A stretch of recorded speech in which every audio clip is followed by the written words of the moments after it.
Assalamualaikum warahmatullahi wabarakatuh. Nama saya Fayed Dava dengan NIM 2020 01400049. Kali ini saya akan memberikan penjelasan tentang IRD dan RAD serta query yang telah saya buat.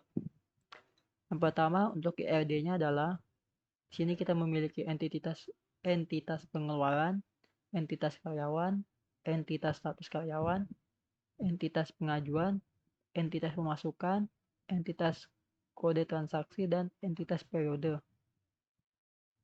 Untuk entitas karyawan, dia memiliki relasi dengan entitas pengajuan.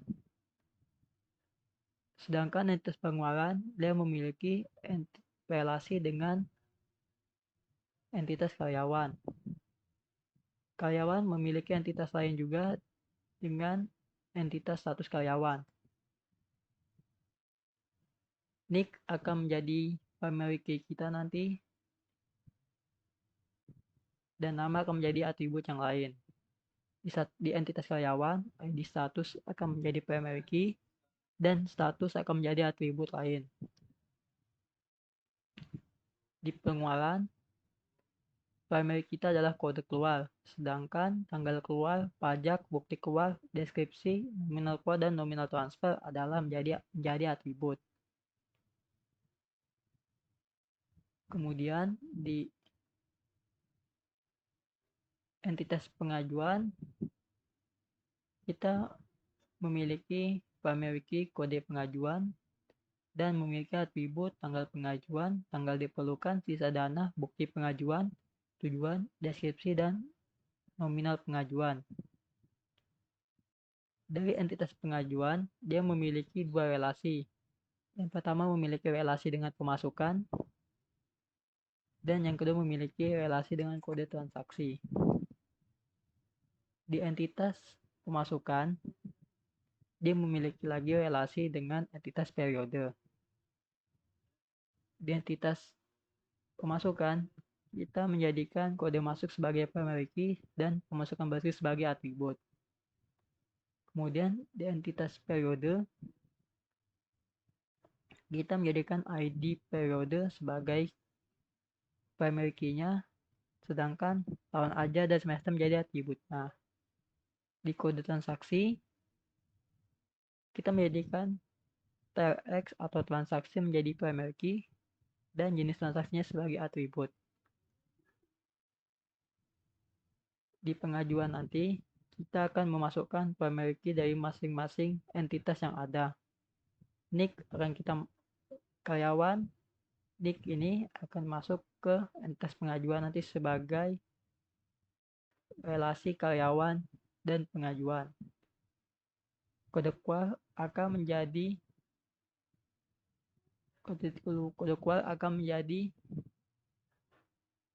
atribut di pengajuan juga untuk mewakili pengeluaran yang memiliki relasi dengan pengajuan. Di pemasukan kode masuk akan menjadi atribut dari pengajuan. Sedangkan di kode transaksi akan menjadi atribut di entitas pengajuan. Untuk lebih jelasnya, mari kita lihat ke query-nya. Yang pertama, kita membuat database seperti ini, create database. Kali ini saya memakai nama saya, Fayad_ibd. On name file on Fayad ibd, on name Fayad ibd1, file name DID matrikuler implementasi berdasar UAS IBD dan Fayad IBD MDF. Untuk size-nya 30 MB, untuk maksimumnya 48 dan pertumbuhannya 7 MB. Untuk file group-nya kita bikin dengan nama Fayad. Namanya adalah Fayad_ibd2. Untuk file name-nya masih sama seperti tadi, yang berbeda adalah di extension-nya ini NDF. Untuk size-nya 48 MB, maksimumnya 58 dan pertumbuhannya 12. Untuk logon-nya kita memakai nama Fayad_ibd ukur file name-nya sama seperti tadi, yang berbeda hanyalah belakangnya. Kali ini memakai LDF. Untuk size-nya, kita memakai 10 MB, maksimumnya ada 2 dan pertumbuhannya 6 MB. Pertama, kita membuat table. Di ILD tadi kita memiliki 7 entitas, yaitu karyawan, status karyawan, pengeluaran, kode transaksi, pemasukan, periode, dan pengajuan.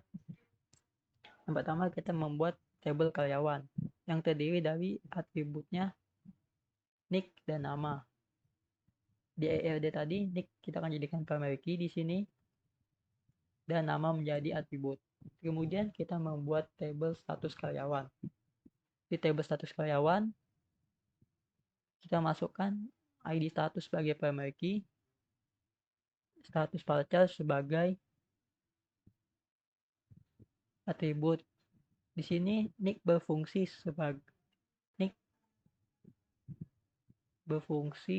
sebagai relasi antara status karyawan dan tabel karyawan. Kemudian kita membuat tabel pengeluaran. Untuk tabel pengeluaran, kita memakai kode keluar sebagai primary key-nya, sedangkan nominal keluar, nominal transfer, tanggal keluar, pajak, deskripsi akan menjadi atributnya. Di sini kita juga memakai nick sebagai relasi antara tabel pengeluaran dan tabel karyawan. Kemudian kita buat tabel kode transaksi. Kode transaksi kita pakai transaksi sebagai primary key-nya dan jenis transaksi sebagai atributnya. Lalu kita buat lagi tabel pemasukan. Untuk tabel pemasukan, kita pakai kode masuk sebagai primary key dan pemasukan bersih sebagai atribut. Baru kemudian kita buat tabel periode. Di tabel periode, kita pakai ID periode sebagai primary key, tahun ajar, semester akan menjadi atribut. Di sini kita kasih kode masuk sebagai relasi dengan tabel pemasukan. Nah, tadi dia memiliki relasi ya. Kemudian yang terakhir kita membuat tabel pengajuan. Di sini kita masukkan kode pengajuan sebagai primary key dari tabel pengajuan. Kita masukkan kode masuk ini sebagai relasi dengan tabel pemasukan. Kode keluar kita masukkan sebagai relasi dengan tabel pengeluaran. Nick kita masukkan sebagai relasi dengan tabel karyawan. Dan transaksi sebagai relasi dengan tabel kode transaksi. Kemudian kita masukkan atribut-atributnya seperti tanggal pengajuan, tanggal diperlukan, sisa dana, bukti pengajuan, tujuan, deskripsi, dan nominal pengajuan. Setelah selesai membuat tabel, kita akan mengisi tabel-tabel tersebut. Yang pertama kita buat tabel karyawan. Di sini memiliki nick karyawan dan nama karyawan. Kemudian kita masuk ke tabel status karyawan. Di sini kita masukkan ID status dan status, kemudian kita masukkan nick-nya di sini. Setelah itu kita masukkan data ke tabel pengeluaran. Di tabel pengeluaran di sini kita memiliki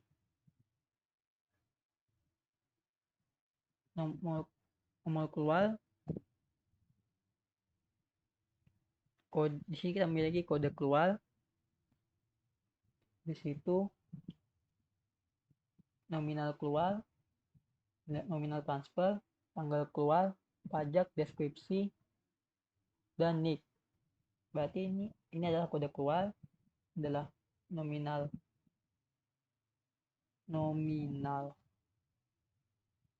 keluar, ini adalah nominal transfer, dan ini adalah tanggal keluar, ini adalah pajak, ini deskripsi, dan nick. Kemudian kita masuk ke tabel kode transaksi. Di sini kita memiliki di sini transaksinya dan ini adalah deskripsinya.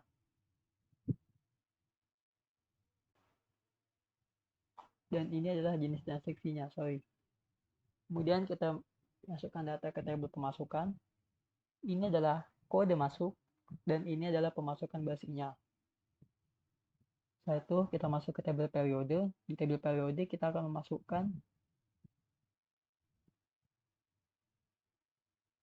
kita akan memasukkan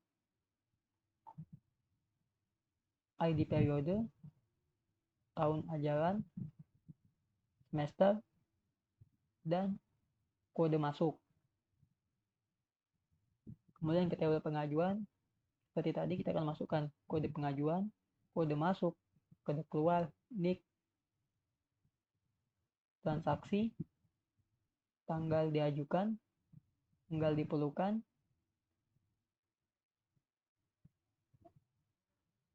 sisa dana, bukti pengajuan. Setelah itu tujuan, deskripsi, dan nominal yang diajukan. Seperti ini. Setelah itu kita membuat query untuk melihat data-data table yang sudah kita masukkan tadi. Seperti ini, select from karyawan untuk menampilkan table karyawan yang sudah kita buat tadi beserta datanya. Begitu juga dengan select from status karyawan, select from pengeluaran, select from kode transaksi, select from pemasukan, select from periode, dan select from pengajuan. Kemudian kita membuat stored procedure untuk menampilkan data. Di sini kita memakai create procedure tampil pengajuan as select from pengajuan. Kemudian kita buat lagi create procedure tampil periode.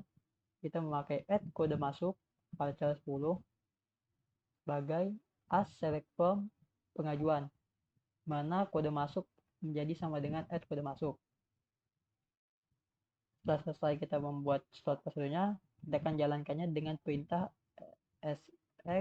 execute tampil pengajuan dan execute tampil periode kode masuknya seperti ini, PMSK strip 01. Setelah itu kita membuat view, kita memakai inner join di sini, select from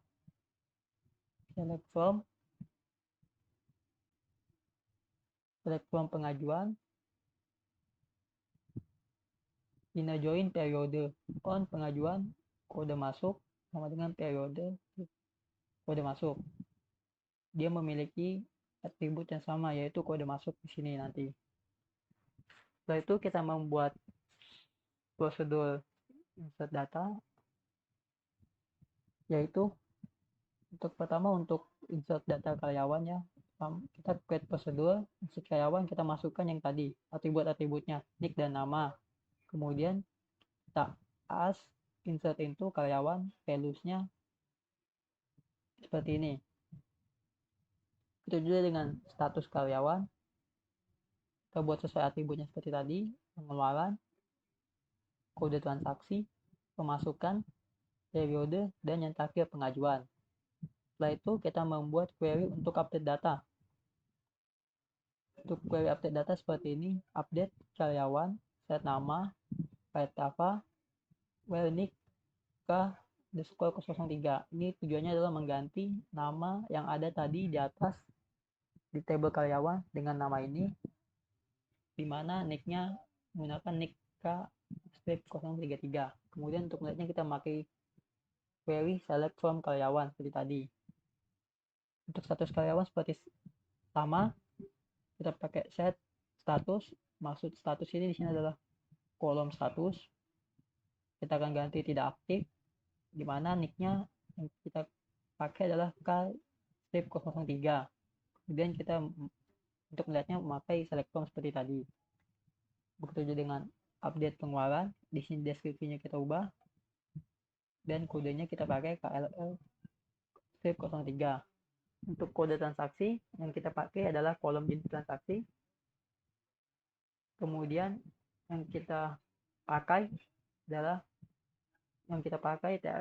transaksinya adalah yang 2020-0318.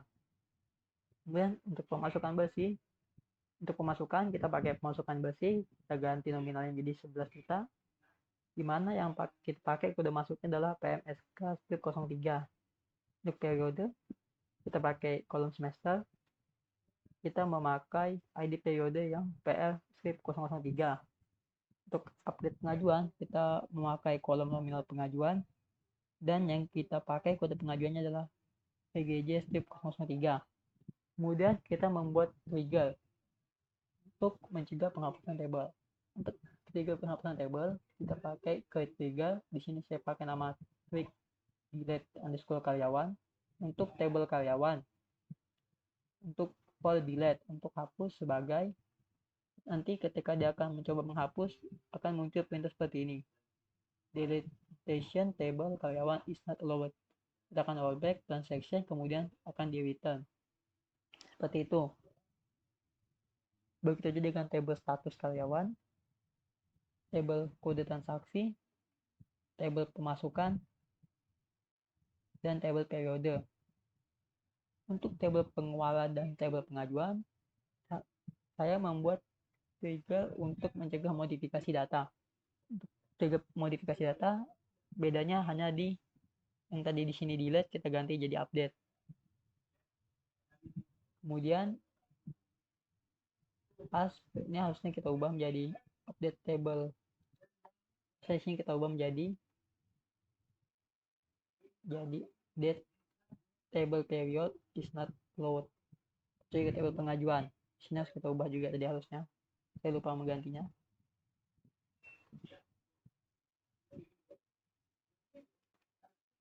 Nah, seperti ini. Jadi ini akan mencegah untuk mengupdate datanya atau memodifikasinya. Sekian penjelasan dari saya. Kurang lebihnya mohon maaf. Wassalamualaikum warahmatullahi wabarakatuh.